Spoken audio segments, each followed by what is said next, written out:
बीच गठबंधन टूटने के कगार पर है, क्योंकि कांग्रेस को बिना बताए अखिलेश यादव ने 6 उम्मीदवार मैदान में उतार दिए हैं।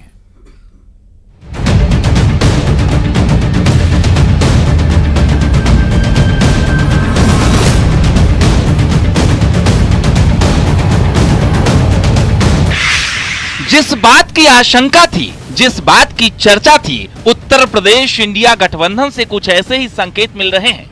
कांग्रेस और समाजवादी पार्टी की राह करीब करीब यूपी में जुदा हो रही है। इसका प्रमाण भी अब सामने आ चुका है, जब अखिलेश यादव ने कांग्रेस से बिना चर्चा किए 10 में से 6 सीटों पर प्रत्याशियों के नामों का ऐलान कर दिया।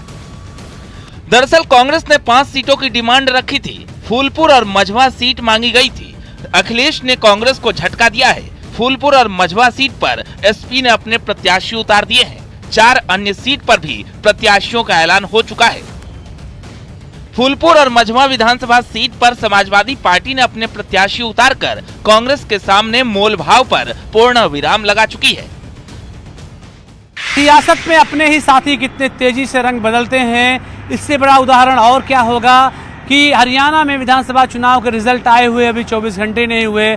उधर उत्तर प्रदेश में उपचुनाव को लेकर समाजवादी पार्टी ने उन सीटों पर भी प्रत्याशी अपने घोषित कर दिए जहां पर कांग्रेस पार्टी अपना दावा ठोक रही थी।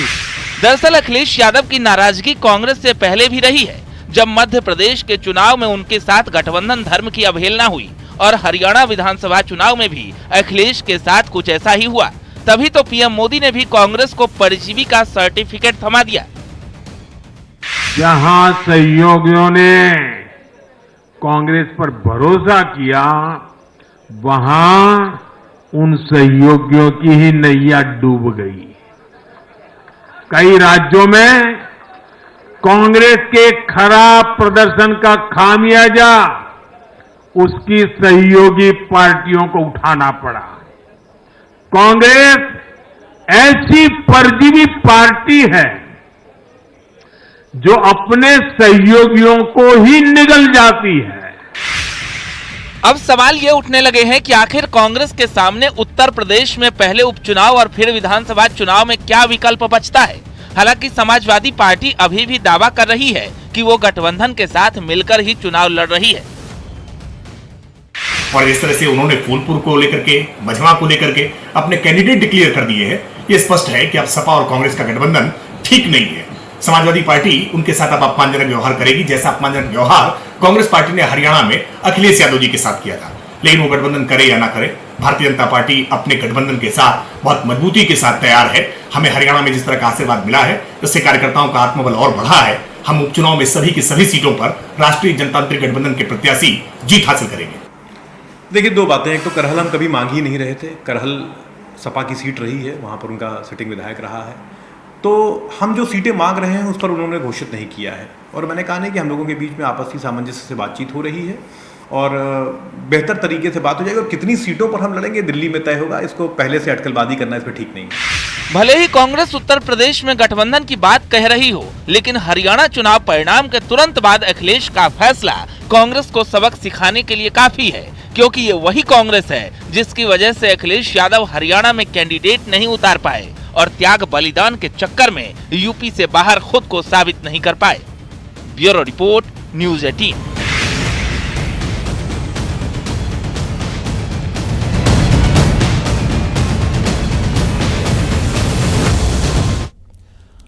वहीं हरियाणा में करारी हार के बाद अब कांग्रेस अपनों के ही निशाने पर आ गई है। नेशनल कॉन्फ्रेंस से लेकर आम आदमी पार्टी और शिवसेना का उद्धव गुट सब कांग्रेस को खरी खरी सुना रहे हैं। आइए आपको एक रिपोर्ट दिखाते हैं।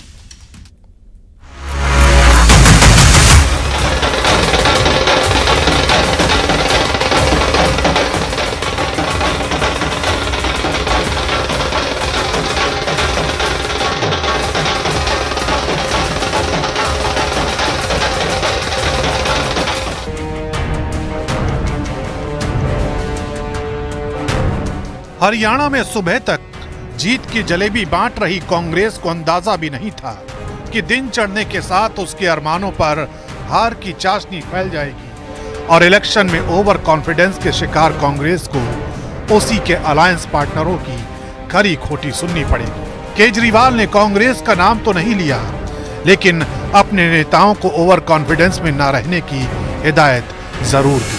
हर चुनाव में हर सीट कठिन होती है, मेहनत करनी है। चले ना 18 के 20 होते, 20 के 22 होते, यहाँ 30 के 60 हो गए और 60 के 30 बने। और जो लोग मतलब अपनी कपड़े तैयार करके राजभवन का जो है रास्ता नाप रहे थे, वो बेचारे घर में बैठे रहे और बीजेपी ने तीसरी बार वहाँ हुकूमत बनाई। अब इसके पीछे क्या वजूहात हैं, उस पर कांग्रेस को थोड़ा सा तो गहराई में जाके सोचना होगा।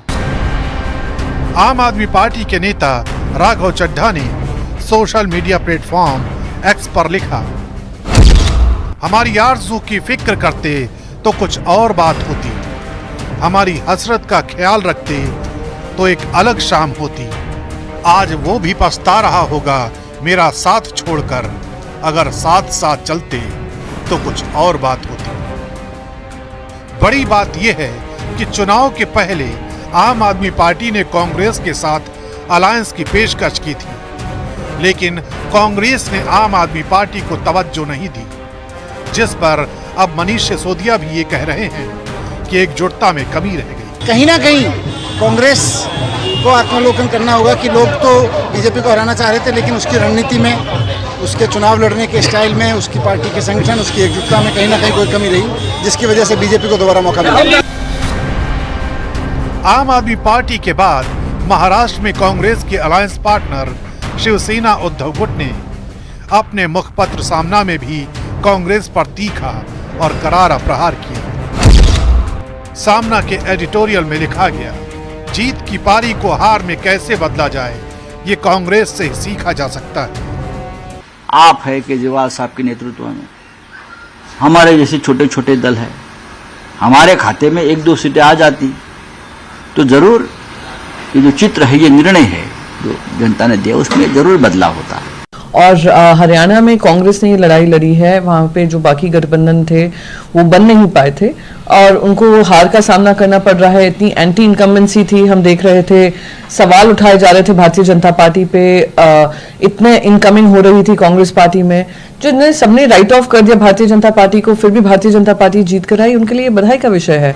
हालांकि अब कांग्रेस भी आत्ममंथन की बात कर रही है, लेकिन मंथन के साथ सवालों का ठीकरा भी ईवीएम पर फोड़ रही है।